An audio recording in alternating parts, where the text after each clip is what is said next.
Welcome to Behind the Masquerade. So what is Behind the Masquerade? It's a place where all the masks come off. The purpose of the series is to unravel the lore behind the main campaign, the Branded Masquerade. If the campaign is the dance, then this is the hand that pulls the strings. Today we begin at the only place where every story must begin, the dawn before creation.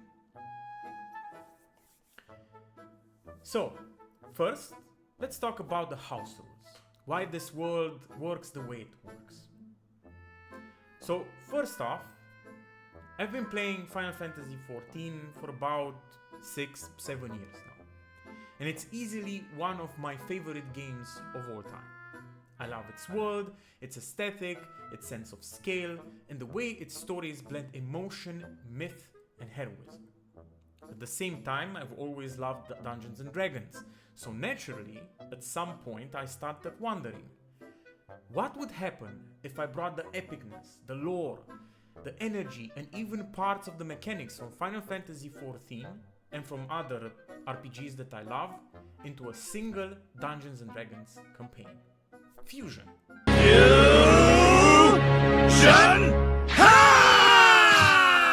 That's why in this world, every player character uses races and classes inspired directly from Final Fantasy XIV, such as Mikote, Aura, Viera, and so on. Yeah. The second house rule is that no spells that cross dimensions are allowed. Magic such as plane shift, gate, or even banishment does not work here. Not because the world is weak, but because the three worlds have been sealed. Someone or something locked reality into a closed system long ago. For the third house rule, the spell Wish has been removed. So for the third house rule, I want to talk about the concept of the World Legacies. The World Legacies are the core of this entire campaign. In this world, the players must seek out 8 World Legacies, divine relics left behind by the gods. Each legacy holds a fragment of divine essence. Individually, they are very powerful. But when brought together, they form something far greater. Only by uniting all 8 can a mortal shape reality itself, bending existence to their will in a way far beyond any known spell. Even the spell Wish is insignificant compared to the power of the World Legacies. So basically the World Legacies are like the Dragon Balls. I am Shenron. I shall grant you any wish. Now speak. And this is exactly why the Wish spell has been removed from the campaign. Not because I dislike the spell, but because the story itself demands that the only reality-breaking force in this world comes from the World Legacies. The narrative guides the rules, not the other way around. The fourth house rule would be that if you roll badly for HP when you level up, you can take the average. After that, fate decides the rest. So for the fifth and final house rule, because this story isn't about just killing and farming monsters, it's about the moments that scar you, that shape you and define you, I decided to go with a milestone leveling method. Now let's talk about the creation myth, the divine saga. Everything starts with primordial chaos. Not a god, not a will, just a raw, shapeless existence.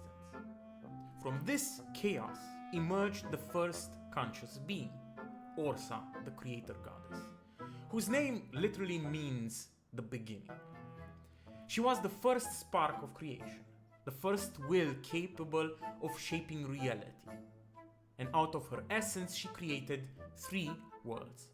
Orstera, the realm of mortals, the Fae, which is the realm of the spirits, stories, and song, and the Fel, a shadowy world where demons come from. But even a goddess can feel loneliness, so Orsa created a counterpart, Finis, which means the end.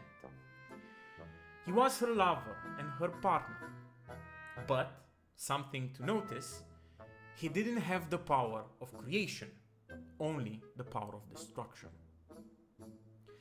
Orsa and Finis had 8 divine children, basically the pantheon of my world, each embodying an aspect of reality itself. These children became the pillars of existence, guardians of elemental force, ideals, life, death, and even human emotion. But creation has a cost.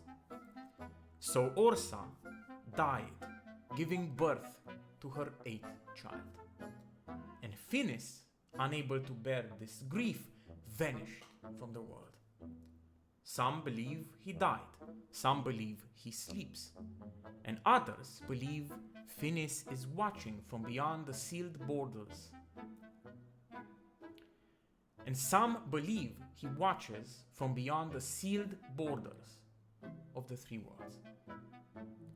Now, in the present times, the Ganabalt Empire twists this story. They worship chaos under the false name of Divine Horus, claiming it to be the true creator god. In doing so, they weaken the worship of the 8 and slowly drain the gods of their remaining power. As fewer people believe, fewer gods can manifest in the mortal worlds.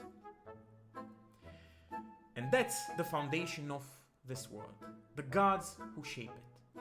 These stories may sound distant, exaggerated, or impossible, but that's the nature of myth. Next episode, we are going to talk about the 8 children of Orsa and Finis, and about the 8 World Legacies. And at the end of tonight's story, always remember, every story is a lie, but that's how you know it's real. Thank you for watching.